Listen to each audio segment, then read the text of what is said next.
हम लोग को आज जो टॉपिक हम लोगों को देखना है वो हम लोगों ने देखा कि डाइलेक्ट्रिक जो हम लोग इंसर्ट कर रहे थे। देखो अभी तक हम लोगों ने क्या देख रहे थे कि डाइलेक्ट्रिक जो इंसर्ट कर रहे थे वो पूरा का पूरा इंसर्ट हो रहा था, राइट। मान लो ये हमारा यहाँ पे ऐसा कैपेसिटर था और आप लोगों हम लोगों ने जो डाइलेक्ट्रिक इंसर्ट किया था इसमें, ये डाइलेक्ट्रिक कैसा इंसर्ट हो रहा था देखो तो, ये पूरा इंसर्ट कर रहे थे। ऐसा जरूरी थोड़ी है कि ये पूरा इंसर्ट हो, आधा भी इंसर्ट हो सकता है और आधा भी इंसर्ट हो सकता है, या फिर आपका सेम चीज है यहाँ पे जैसे पूरा इंसर्ट कर रहे थे ना, तो ये हम लोग क्या ऐसा नहीं कर सकते क्या कि दो इलेक्ट्रिक इस डाइलेक्ट्रिक को, ठीक है, इतना ही इंसर्ट करें। देखो ये आधा ही इंसर्ट करें, तब क्या होगा भाई, तब तो दिक्कत है ना हमारा, ठीक है। तो इस कॉन्सेप्ट को हम लोग आज देखेंगे।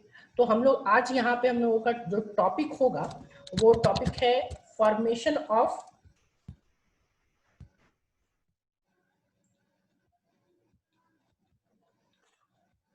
Formation of formation of multiple capacitors, ठीक है। इसका पहला जो मेथड होगा वो होगा, फर्स्ट मेथड में हम लोग पढ़ेंगे area division method. First method है एरिया डिवीजन मेथड, ठीक है।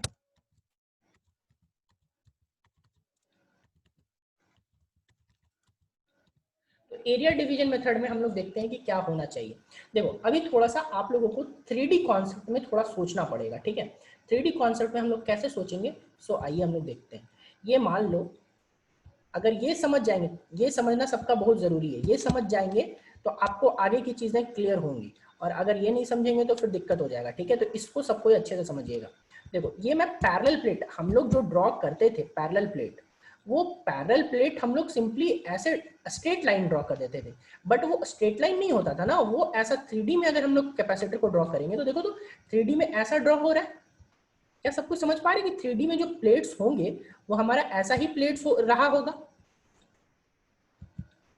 जो पैरेलल प्लेट हम लोग ड्रॉ करते हैं, पैरेलल प्लेट कैपेसिटर, वो जो 3D में ऐसा ही रहेगा ना। ये कितने लोग समझ पा रहे हैं, इसमें किसी को कोई दिक्कत तो नहीं। ये देखो हम लोग 3D में जब ड्रॉ करते थे तो ये प्लेट्स ऐसा होता था, ये 3D है, ठीक है, कि दो प्लेट्स होते हैं, ठीक है। अब इस दो प्लेट में ये दो प्लेट्स हैं, ठीक है। अब इस दो प्लेट्स में हम लोगों ने इसको सिंपली ऐसे ड्रॉ कर रखा था कि हाँ भाई ऐसा ये पैरेलल प्लेट होता है, बट ये 3D में एक्चुअली ऐसा है। अब देखो इसके अंदर डाइलेक्ट्रिक मान लो हम लोग डालेंगे, ठीक है, यहाँ पे डाइलेक्ट्रिक डालेंगे। तो डाइलेक्ट्रिक अगर हम लोग ऐसे डालें, सोचो ये पूरा एरिया है ना, इसका पूरे का ये क्या है, ये पूरा एरिया है, ठीक है। तो अगर डाइलेक्ट्रिक हम लोग सिर्फ आधा डालें, यहाँ तक, सिर्फ यहाँ तक डालें, देखो डाइलेक्ट्रिक हम लोग यहाँ तक डालेंगे, तो आप सोच बता सकते हो क्या एरिया इसका हाफ होगा या नहीं होगा, अगर बीच में डाल रहे तो। अगर बीच में डालेंगे तो एरिया क्या हाफ होगा या नहीं होगा, प्लेट का एरिया की मैं बात कर रहा हूं।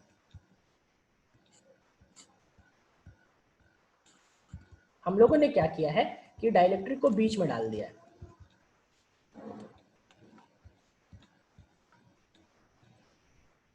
ठीक है। तो ये एरिया जब हम लोग हाफ करेंगे, देखो ये एरिया हाफ, जरूरी नहीं हाफ, 1/3 भी हो सकता है, अब 1/4 भी हो सकता है, कुछ भी हो सकता है, बट मैं एक सिर्फ समझाने के लिए, मेथड समझाने के लिए आपको ये लेके चल रहा हूँ कि ये एरिया हाफ है। तो जब एरिया हाफ होगा तो देखो इस ऊपर वाले ये दो कैपेसिटर फॉर्म करेगा, दिस विल फॉर्म 2 कैपेसिटर्स। ऊपर वाले का अगर ये टोटल प्लेट का एरिया अगर आपका मान लो यहाँ पे, ठीक है, ये ऐसा था, हमने क्या किया यहाँ पे देखो दो प्लेट्स है, अभी इसका एक मैं 2D फिगर बना रहा हूँ और एक मैं 3D फिगर बना रहा हूँ, ठीक है। ध्यान से समझिएगा एकदम अच्छे से। देखो एक 2D फिगर होगा और दूसरा 3D फिगर होगा। तो यहाँ पे क्या, अगर एक और ये कैपेसिटर हमने लिया, ठीक है, और इस कैपेसिटर में, ठीक है, इस कैपेसिटर में हमने क्या किया, एक डाइलेक्ट्रिक डाला, और वो डाइलेक्ट्रिक जो है वो पूरा नहीं है, दिस डाइलेक्ट्रिक आपका यहाँ से देखो ये इस जगह से जाएगा और ये डाइलेक्ट्रिक सिर्फ आधा है, ठीक है, हाफ में। तो अब देखो ये दो कैपेसिटर फॉर्म करेगा, ठीक है। दो कैपेसिटर बोलोगे कैसे, तो देखो इस सी का यहाँ पे हम लोग लेंगे, इसका जो कैपेसिटर होगा, ठीक है, इसका कैपेसिटर कैपेसिटेंस ये सी है, ठीक है, और ये इसका कैपेसिटेंस सी है। इस पूरे प्लेट का एरिया, पूरे प्लेट का एरिया कितना था, देखो यहाँ पे पूरे प्लेट का एरिया आपका ए है, पूरे का एरिया ए है, तो जो हाफ हाफ हो जाएगा वो क्या हो जाएगा आपका a by to, this one will be a by to, ऊपर ये क्या है a बाई टू हो जाएगा और ये a बाई टू हो जाएगा, पूरा क्या था a था। कब हो जाएगा भाई, जब हम लोग डाइलेक्ट्रिक डालेंगे, ऐसा आधा में डाइलेक्ट्रिक डालें, तो डाइलेक्ट्रिक आधा में डालें और ये a बाई टू और ये a बाई टू, और दोनों के बीच का distance is d, distance is same, distance पे कोई फर्क नहीं पड़ा है, ठीक है।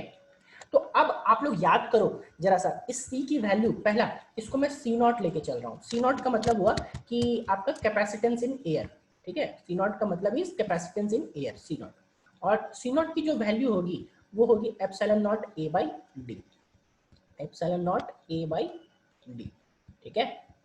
अब बोर्ड पे नहीं लिखे हैं, जो भी लिख रहे हैं बोर्ड पे मत लिखें, ये हो गया C not equals to epsilon not A by two, A by D.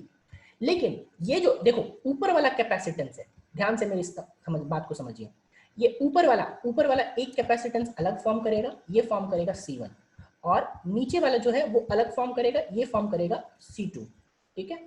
अब बोलोगे सर C1 की वैल्यू कितनी होगी, तो C1 की वैल्यू देखो A कितनी, आप बताओगे कि C1 जहां तक C1 है वहां तक का एरिया, क्या एरिया हाफ हुआ है या नहीं हुआ है, एरिया क्या हो जाएगा सो बताओ।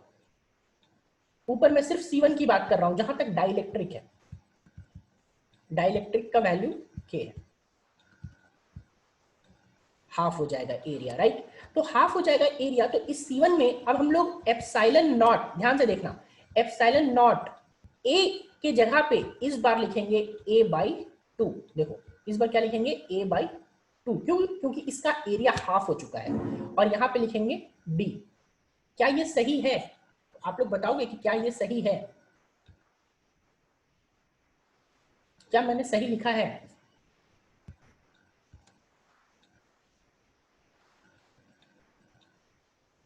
नहीं बिल्कुल गलत, आपने के छोड़ दिया, याद करो डाइलेक्ट्रिक के डालने के बाद सी जो होता था वो के सी नॉट हो जाता था ना, सी जो होता था वो क्या हो जाता था, के सी नॉट हो जाता था ना, कि नहीं होता था, अब बताओ,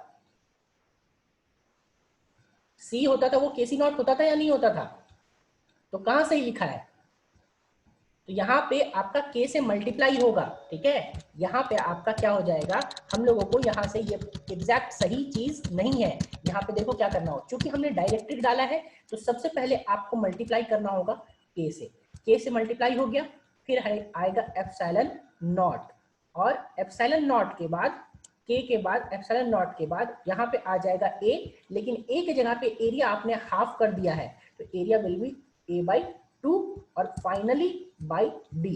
तो देखो तो बाबू C1 की जो वैल्यू, अब ये सही हो गया, तो अब ये सही हो गया, तो जो C1 का वैल्यू आया वो C1 का वैल्यू हो जाएगा k टाइम्स, देखो बाई टू को मैं यहाँ बाई टू लिख दे रहा हूँ, k बाई टू, और epsilon not a by d, epsilon not a by d, और epsilon not a by d ही क्या था, C नॉट था, तो जो C1 की वैल्यू हो जाएगी वो हो जाएगी के सी नॉट बाई टू, ठीक है।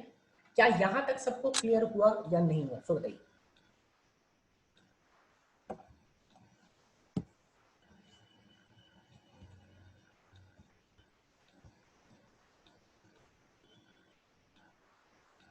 ठीक है, चलिए अब इसके बाद पहले ही बता दे रहा हूं बाबू, ये जो भी बता रहा हूँ कंपटीशन लेवल के लिए बता रहा हूँ, बोर्ड्स के लिए आपका कुछ नहीं आने वाला, बोर्ड में भूल के भी नहीं आएगा ये, ठीक है। देखो अब ये के सी नॉट बाई टू आ गया, अब हम लोग C2 की बात करते हैं, तो C2 में अब बताओ क्या C2 में भी k से हम लोग मल्टीप्लाई करेंगे क्या, आप लोग बताओ क्या C2 में भी k से हम लोग को मल्टीप्लाई करना पड़ेगा क्या,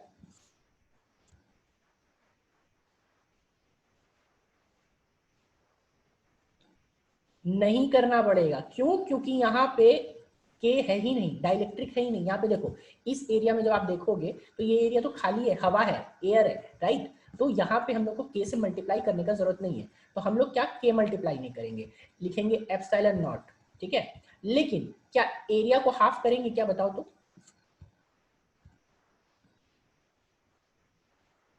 एरिया को हाफ करेंगे क्या, बिल्कुल करना पड़ेगा, क्योंकि आधा प्लेट ऊपर, आधा वाला एरिया ऊपर वाला ले लिया और नीचे वाला एरिया हाफ हो जाएगा, ठीक है। तो ये हो जाएगा एप्सिलॉन नॉट a बाई 2 और बाई क्या d, ठीक है। अब देखो इसको लिखोगे तो यहाँ पे लिखोगे ऊपर epsilon not a by d को लिख दोगे c नॉट और बाई 2 नीचे आ जाएगा। तो c1 की वैल्यू आ गई kc नॉट बाई 2 और c2 की वैल्यू आ गई 2, ठीक है। तो यहाँ पे आपका क्या हो जाएगा kc नॉट बाई 2 और c नॉट बाई 2, ठीक है। C1 और C2 का वैल्यू कैसे निकाले, ये सबको क्लियर हुआ, ये बताओ। क्या C0 और C2 का वैल्यू, C1 और C2 का वैल्यू कैसे निकाले, ये सबको क्लियर हुआ। चलो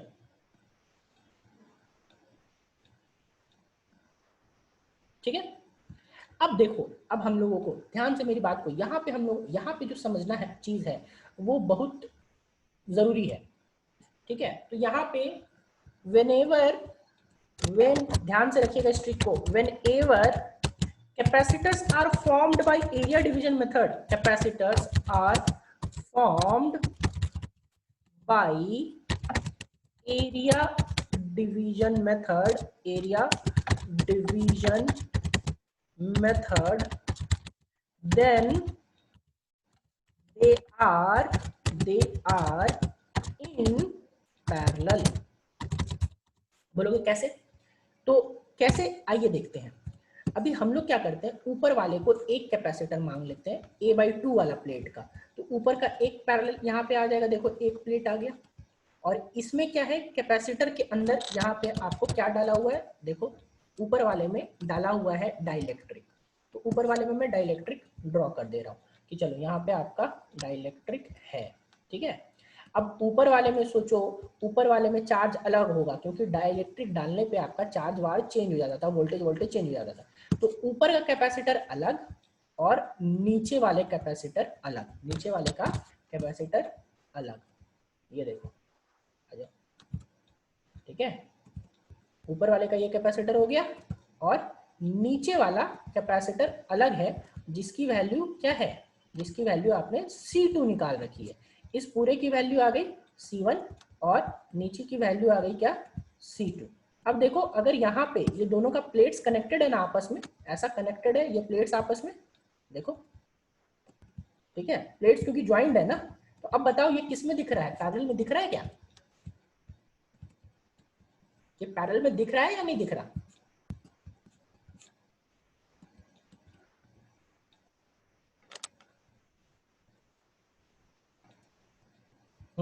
तो हमेशा याद रखना है कि कैपेसिटर में अगर एरिया डिवीजन मेथड यूज करते हैं तो एरिया डिवीजन मेथड में हम लोगों का क्या हो जाएगा कि वो जो भी कैपेसिटेंस बनेगा, कैपेसिटर बनेगा, वो आपका पैरेलल में होगा। अब इसका फाइनल आंसर जो पूछे, मान लो कि फाइनल आंसर सी, ठीक है, तो सी पूछेगा तो क्या हो जाएगा, simply C1 plus C2, C1 plus C2, right. अब C1 प्लस C2, तो C1 तो आप निकाल चुके हो बाबू, C1 कितना निकाले थे, C1 निकाले थे आप KC नॉट बाई 2, C1 निकाले थे KC नॉट बाई 2 और प्लस क्या C not by 2, C not by 2। अब यहां से क्या करोगे, C not by 2, C not by 2 common निकाल लोगे तो K प्लस 1, आंसर आपका हो जाएगा K plus 1 into C not by 2, ठीक है। किसी किसी किताब में आपको डिपेंड करता है कि आंसर आपका क्या देगा, C नॉट के टर्म्स में नहीं देगा तो epsilon not A by D के टर्म्स में देगा। तो C नॉट को आप लिख दो, C नॉट को क्या लिख दोगे, epsilon not A by D, तो K plus 1 times of C not की वैल्यू लिख दो, epsilon not A by D, epsilon not A by D by 2D आ जाएगा क्योंकि 2 है। क्या ये मेथड अभी सबको क्लियर हो गया।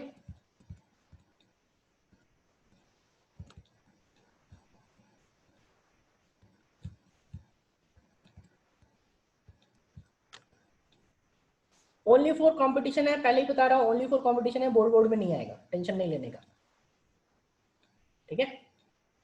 चलो अब इस पे ही अभी एक क्वेश्चन में अभी तुरंत दे रहा हूं, अभी आपको तुरंत सॉल्व करना है, ठीक है, अभी तुरंत सॉल्व करना है, इसके बाद फिर हम लोग आगे बढ़ेंगे, फिर हम लोग जाएंगे आपका डिस्टेंस डिवीजन मेथड पे। चलो क्वेश्चन इस पे मैं दे रहा हूँ, क्वेश्चन है आपको कि यहाँ पे अभी आपको दिया हुआ है ये देखो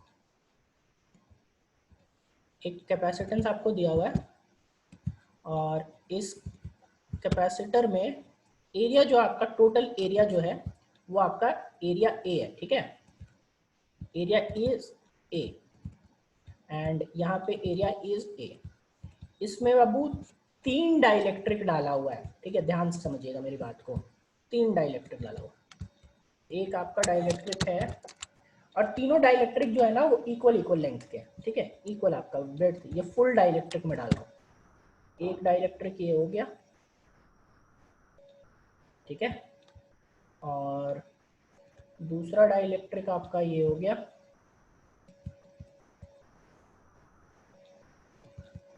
यहाँ पे देखो ये दूसरा डाइलेक्ट्रिक आ गया, और फाइनल आपका ये तीसरा डाइलेक्ट्रिक आ गया, ठीक है, और तीनों का वेट वाज सेम। अब यहाँ पे आपको बोल रहा है कि आपका डाइलेक्ट्रिक का जो वैल्यूज है वो वैल्यूज आपका है कि यहाँ पे इसका वैल्यू आपका K1 है, इसका वैल्यू आपका K2 है और इसका वैल्यू आपका K3 है। बोल रहा है कि सबका डिस्टेंस, सबका जो एरिया, ये तीनों प्लेट्स जो है ना, तीनों प्लेट्स जो है K1 K2 K3 जो आपका डाइलेक्ट्रिक्स है आर आइडेंटिकल। आइडेंटिकल मतलब उसका एरिया सेम है और उसका आपका क्या कहते हैं डिस्टेंस जो है वो सेम है। पूछ रहा है जो फाइनल C होगा वो कितना होगा, और इसके बीच का जो डिस्टेंस दिया हुआ है वो आपको दे दिया हुआ है। चलो बताओ, ये बनाइए। इसके बाद फिर हम लोग दूसरे मेथड पे जाएंगे, दूसरे तरीके में जो कॉन्सेप्ट बचा हुआ है।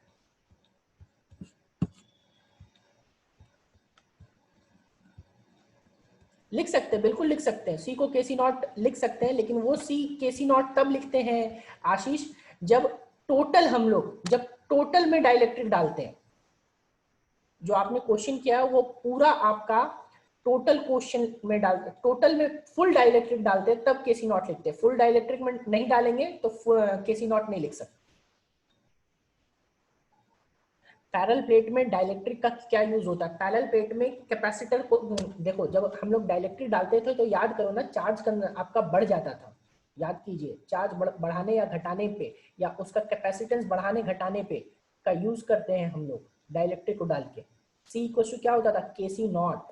और के सी नॉट का क्या मतलब कि वो के टाइम्स हो गया, यानी कि कैपेसिटेंस को हमने बढ़ा दिया। तो डाइलेक्ट्रिक का यूज करते हैं हम लोग पैरेलल प्लेट कैपेसिटर में उसका कैपेसिटेंस को बढ़ाने के लिए। area will be a by 3, area will be a by 3। अच्छा, आप लोगों से मैं सिर्फ एक सिंपल सी चीज पूछ रहा हूँ, हाँ a by 3 होगा एरिया। देखो यहाँ पे 3 डाइलेक्ट्रिक है तो यहाँ पे आपको 3 कैपेसिटेंसेस फॉर्म होंगे। एक होगा C1, दूसरा होगा, सबसे पहले स्टार्ट ऐसे कीजिएगा, दूसरा होगा C2 और तीसरा होगा C3। ठीक है, क्या ये चीज सबको समझ आ रहा है? ये चीज सबको क्लियर है?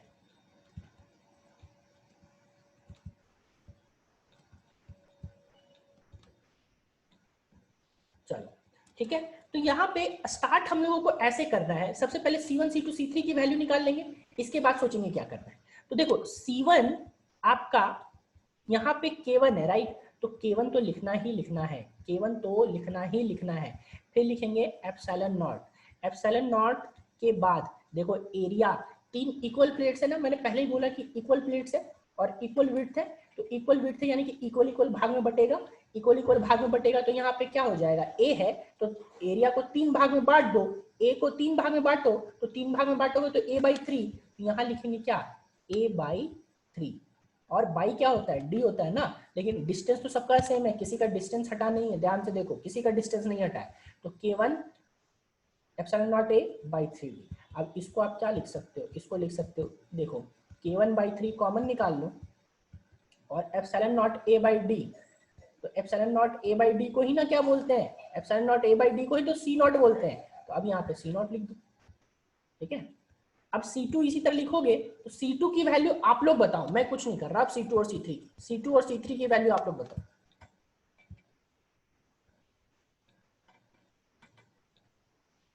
ठीक है मौसमी, ठीक है गौरव, आपका भी ठीक है।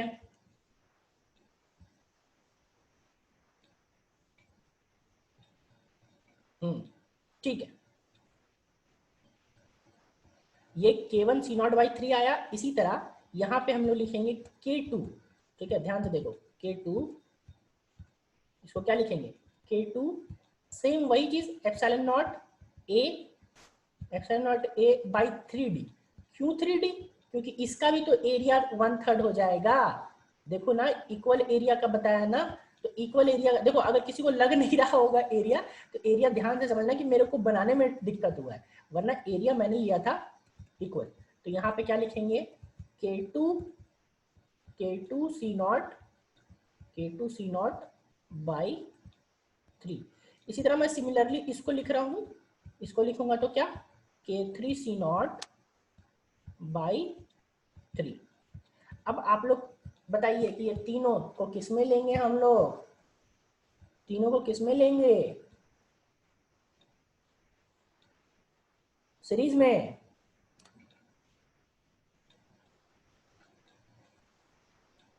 हाँ, तीनों को लेना है पैरेलल। पैरेलल में सिंपली क्या करते हैं कि C equals to C1 plus C2 plus C3, C equals to C1 plus C2 plus C3, right. तो तीनों को जोड़ दो, तीनों को जोड़ दो, अब काम आपका हो गया। अब काम आपका हो गया तो C की जो वैल्यू हो जाएगी वो क्या करेंगे K1/3, देखो K1 plus K2 plus K3 और K1 plus K2 plus K3 और साथ में C0/3 तीनों में कॉमन है, तो C0/3 कॉमन निकाल दो, ठीक है। ध्यान रहे कि तीनों पैरेलल में है, मैं यहाँ पे फिगर बना दे रहा हूँ कि आपका ये तीनों क्या हो जाएगा, पैरेलल में हो जाएगा, ठीक है। ये तीनों पैरेलल में है, ऐसे ये वैल्यू किसकी होगी, ये C1 की होगी और दूसरा क्या C2, ठीक है, और तीसरा क्या C3, और तीनों पैरेलल में हो गया, तो पैरेलल में हो गया, तीनों को जोड़ देंगे। और फाइनल किसी किसी में आपको अगर एप्सिलॉन नॉट के टर्म्स में आंसर है, एप्सिलॉन नॉट के टर्म्स में आंसर है, तो C0 का वैल्यू पुट कर दो, सिंपल आपका निकल जाएगा, ठीक है। ये C1 C2 C3 हो गया। और देखो C इक्वल्स टू क्या हो जाएगा K1 plus K2 plus K3 और C0 की वैल्यू आपको मालूम एप्सिलॉन नॉट A/D, पुट कर दो, ठीक है। चलो, अब आशीष आपका वो चीज क्लियर हुआ कि सर KC0 जो होता है वो सिर्फ और सिर्फ फुल डाइलेक्ट्रिक डालने पे होता है, अगर आधा अलग अलग डाइलेक्ट्रिक डाले तब KC0 नहीं होता है, तब हम लोग का C की जो C0 की वैल्यू है वो भी चेंज हो जाती है। क्या ये चीज क्लियर हुआ आपको?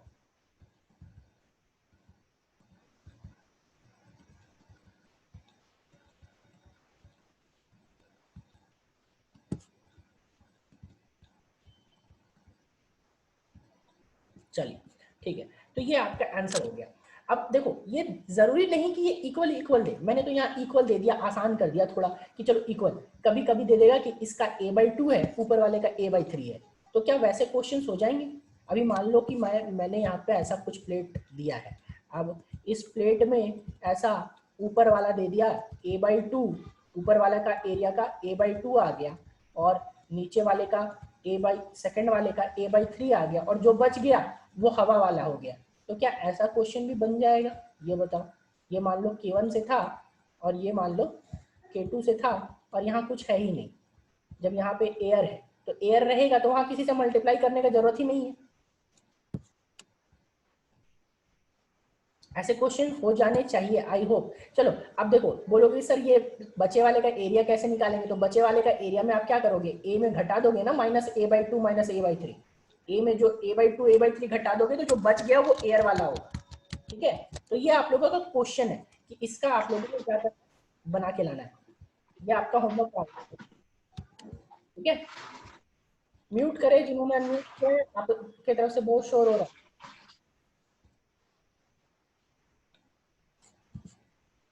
चलो, इसमें क्या है, ये आपका होमवर्क है, इसमें आपको करना क्या है, बस ये टोटल ऊपर वाले का एरिया A/2, नीचे वाले का एरिया A/3, लास्ट में एयर है और ये टोटल एरिया A है, और ये आपका यहाँ से यहाँ का डिस्टेंस D है। ये आपका होमवर्क है, पहले ही बता रहा हूं मैं। चलो अभी बताओ, क्या एरिया डिवीजन मेथड सबको क्लियर है? अब डिस्टेंस डिवीजन मेथड पे पहुंचे, एरिया डिवीजन सबको क्लियर है?